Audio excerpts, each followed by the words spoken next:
Right, so hello and welcome back to Books and Things and welcome to another video, and today I'm going to be doing a bit of a recent book haul and telling you about some books that I acquired recently.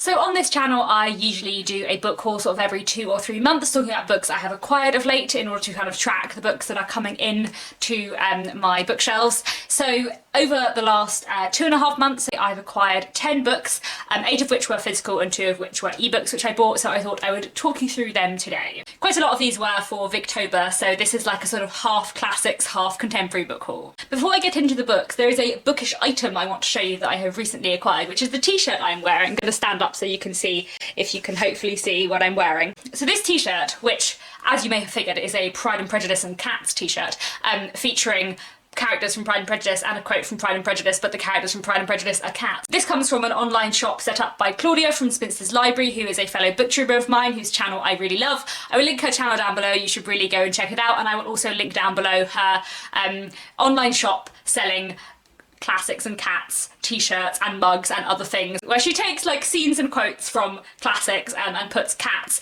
instead of people in them. There is a Pride and Prejudice design and a Frankenstein design and a picture of Dorian Gray design. They're all really good fun. I just thought it was really fun, and so I had to buy it because, yeah, Pride and Prejudice and cats, where can you go wrong? As usual, I will start off with the review copies. I only received one review copy in the last couple of months, but it is one that I'm very excited about, and that is this, The Other Bennet Sister by Janice Hadlow. Now, this is a Jane Austen retelling, as it may not surprise you, about Mary Bennet. I don't know that much more about it than that, but I find Mary Bennet quite an interesting character, and I think to have a retelling dedicated to her will be really, really interesting. I'm a big fan of Jane Austen and of Jane Austen retellings. I've read quite a few, including Longbourn, which is probably my favourite, and Unequal Affections, which is very good as well. And there's also a book that I have been working on at work in my job in publishing, which is coming out next year, which I will tell you about at some point in the future as well.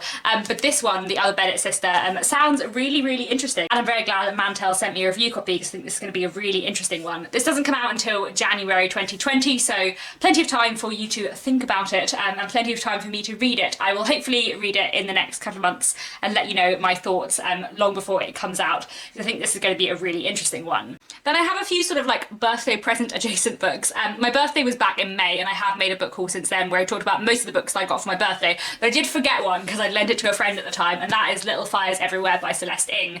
This I am very intrigued by. I'm really excited to read. I read Everything I Never Told You about a year ago and really, really loved it.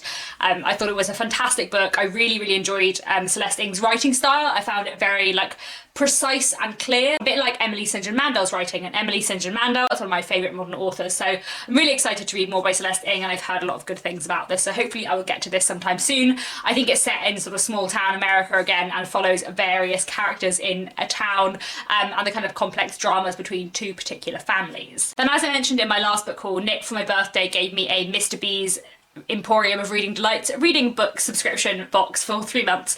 So I talked about the first book of those, which was Nagasaki by Eric Frey, in my last book haul, and I thought I'd mention the other two here. This is Ethereal Worlds by Tatiana Tolstaya. This is a short story collection, and these are all translated from the original Russian by Anya Migdal, and these sound really interesting. They sound like they're potentially a little bit magic realist, but several of the stories from the blurb sound more sort of weird than magic realist, which sounds quite curious. I'm quite interested in sort of Russian history and culture, so I think this should be an interesting read and something a little bit different. And then one that I'm really excited about, this is Salt Creek by Lucy Trelaw, and this sounds fascinating. And this is set in 1855, in the mid-19th century, a historical period I'm very fond of, and it's set partly in England and partly in Australia, and follows the story of a woman who kind of moved from Australia to England and the people she left behind there. This sounds fascinating. I've also just realised I think this will count for another thing to tick off on my Reading Through the Ages challenge that I haven't ticked off yet, which is good. I love a historical fiction book. This sounds very much up my street. This was a finalist on the Walter Scott Prize for historical fiction, which in general I enjoy, although some of its work is a little bit too literary for me, but this doesn't look like it's going to be too literary, so I'm thinking this should be a really interesting read. I'm hoping I will have read this by the end of September because this sounds fantastic, but we'll see how we go. Then another book I was sort of given is If You Could Go Anywhere by Paige Toon. Someone at work had an extra copy of this and gave it to me because they thought I would find it interesting, and it certainly sounds so. It follows a woman called Angie who kind of has always been interested in travelling but has never really left the small town that she has grown up in. And then on the death of her grandmother, she finds out several secrets about her family that she never knew before, including a secret perhaps to her father, who she has always assumed was dead, and has never known anything about. And then she kind of goes on a bit of a journey potentially around the world to find out more about her family. I think this sounds really interesting, and hopefully I'll get to this soon. And those are the 5 contemporary books I have acquired of late, and now I have 5 Victorian books. These are things that I have been acquiring for Victober. So I bought 2 books on Kindle, which I will go through first. One was The Heir of Redcliffe by Charlotte Young, and one was Deerbrook by Harriet Mancheneau. Now, both of these books I don't know very much about, except that they come very highly recommended from other booktubers who read them, I think, last Victober.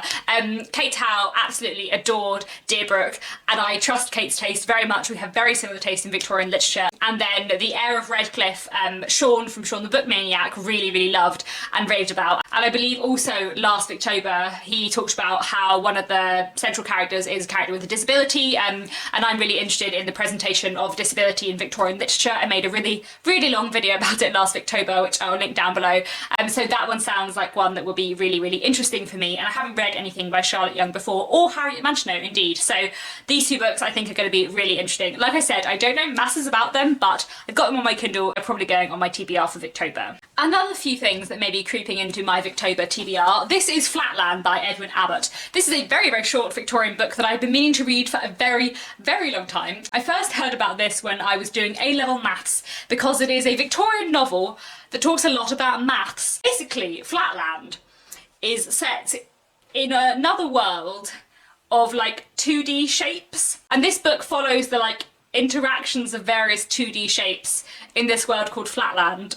I don't know much more about it than that, but it sounds really interesting. It's what I've been meaning to read for ages, and I think it'll be a bit different. I then also have The Whirlpool by George Gissing. This is another one I've been meaning to read for ages. I love George Gissing a lot. I've read 3 of his books and really enjoyed them, so I just want to read more by him, and this is one of the few that Penguin Classics have in print currently. Because I sort of collect Penguin Classics, I thought that might be a good arbitrary way to decide where to go next with George Gissing, because I think I've probably read his 3 sort of most famous books. I like to think of George Gissing as a kind of urban Thomas Hardy, writing often about people in very difficult situations, often deep in poverty in London, and often sort of having kind of tragic elements to his story, as often does Hardy. However, I believe The Whirlpool might deal with slightly higher class people than some of the rest of his books. I don't know too much about it, and in general I don't like to read the back of classics, because many publishers of classics have a really bad habit for spoiling stories quite significantly on the back of books. I did once read a book where I was spoiled on the blurb for something that you don't find out until the last 3 pages, so you know, I do not read the backs of classics anymore. Regardless, Gissing is a wonderful writer. I've heard good things about The Whirlpool, and I'm excited to get to this soon. And then I also have this.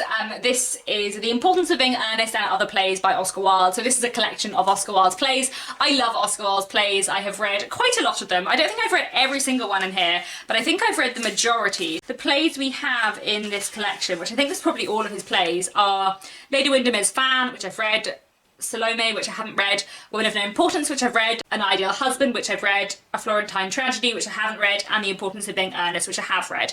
So I've read 4 out of the 6 in here, and I'm sure at some point I will read the other 2. And if you have already seen my Victober announcement video, you will know that our group read along for Victober is going to be 2 Oscar Wilde plays, A Woman of No Importance and The Importance of Being Earnest, which are 2 of my favourite Oscar Wilde plays. So I thought I would buy myself an actual edition of Oscar Wilde's plays to read for that, and also because I just want to own them because I love them so much. So that's what this is. I'm really looking forward to rereading A Woman of No Importance and The Importance of Being Earnest in October, because like I said, they're 2 of my favourite plays.